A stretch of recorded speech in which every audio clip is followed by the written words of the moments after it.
Friends, उम्मीद है आप लोग खैरियत से होंगे। पिछली वीडियो में हमने इम्पेयरमेंट इंडिकेटर्स के हवाले से गुफ्तगू की थी। उसमें से एक पॉइंट जो है वो रह गया था और वो था इंक्रीज़ इन इंटरेस्ट रेट। आज हम इसके हवाले से गुफ्तगू करेंगे, डिस्कशन करेंगे। तो जैसे कि आप जानते हैं कि वैल्यू इन यूज़ से क्या मुराद है। वैल्यू इन यूज़ से मुराद ये है कि किसी भी एसेट से जनरेट होने वाला कैश फ्लोज़, जो फ्यूचर के कैश फ्लोज़ हैं, उसकी अगर हम प्रेजेंट वैल्यू निकाल लें तो वो वैल्यू इन यूज़ कहलाता है। जैसे यहाँ पे एग्जांपल भी मौजूद है। फ़र्ज़ करें एक एसेट है और हमने उसका एक फोरकास्ट बनाया है कैश फ्लोज़ का। ये एक एग्जांपल है उसकी अगले 5 सालों का। जैसे पहले साल में वो एसेट हमें 35,000 नेट कैश फ्लो जनरेट कर रहा है और इसी तरह दूसरे साल में वो 30,000 जनरेट कर रहा है और इसी तरह 5 साल तक जो भी कैश फ्लो उसने जनरेट किया है उसका टोटल 125,000 बनता है। अब ये तो नेट कैश फ्लोज़ हैं, सही, टोटल नेट कैश फ्लोज़। हमें इसकी निकालनी है प्रेजेंट वैल्यू, और जब हम इसकी प्रेजेंट वैल्यू निकाल लेंगे तो वो प्रेजेंट वैल्यू ही वैल्यू इन यूज़ कहलाएगी। तो आप जानते हैं प्रेजेंट वैल्यू निकालने के लिए हमें एक अदद डिस्काउंट रेट की ज़रूरत होती है।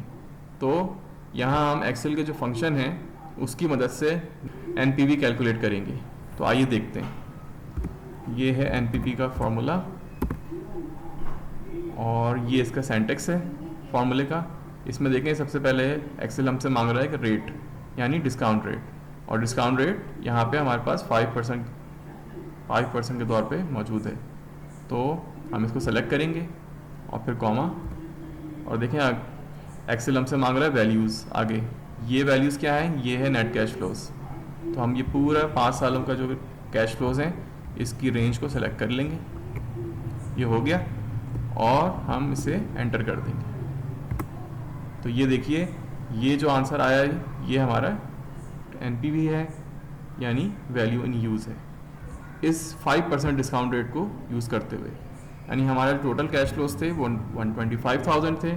जब हमने इसकी प्रेजेंट वैल्यू निकाली तो वो रह गए 110,000। मैं ये आपको समझाना चाह रहा हूँ कि इंक्रीज़ इन इंटरेस्ट रेट यानी इंटरेस्ट रेट में इजाफा, जिसको हम डिस्काउंट रेट भी कहते हैं, उसमें इजाफा हो जाए तो वैल्यू इन यूज़ पे क्या असर पड़ेगा। देखें, अब मैं आपके सामने ये 5% डिस्काउंट रेट है, इसको 10% करने जा रहा हूँ। जैसे ही मैं ये 10% करूँगा तो आप इसकी तरफ नज़र रखिए, इस पर क्या इम्पैक्ट पड़ेगा आप इसे देखिएगा। ये मैं इसको 10% कर रहा हूँ और ये मैंने इसे एंटर कर दिया। तो ये आपने देखा कि वैल्यू इन यूज़ 110,000 से कम होकर 98,000 रह गई। तो इससे क्या नतीजा निकला कि इंटरेस्ट रेट में इजाफे से प्रेजेंट वैल्यू कम हो जाती है, यानी वैल्यू इन यूज़ कम हो जाती है।